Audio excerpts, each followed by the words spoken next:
مسجد کوفہ میں جہاں پر بہت ساری زیارات موجود ہیں اور بہت سارے مقام موجود ہیں، جن میں سے مقام مولا علی علیہ السلام ہے، مقام ضربت مولا علی علیہ السلام ہے، اور کافی سارے مقامات موجود ہیں۔ وہیں پہ ایک زیارت ہانی بن عروہ، جنہوں نے امام حسین علیہ السلام کے چچا زاد بھائی مسلم ابن عقیل کو پناہ دی، اس وقت پناہ دی جب کوفہ میں کوئی بھی مسلم ابن عقیل کو پناہ نہیں دے رہا تھا۔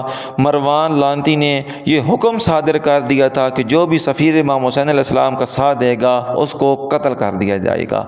یہ جانتے ہوئے بھی ہانی بن عروہ نے جناب مسلم ابن عقیل کا صرف پناہ نہیں دی بلکہ ان کا مکمل ساتھ بھی دیا، اور یہی ساتھ ان کی شہادت کی وجہ بھی بنی۔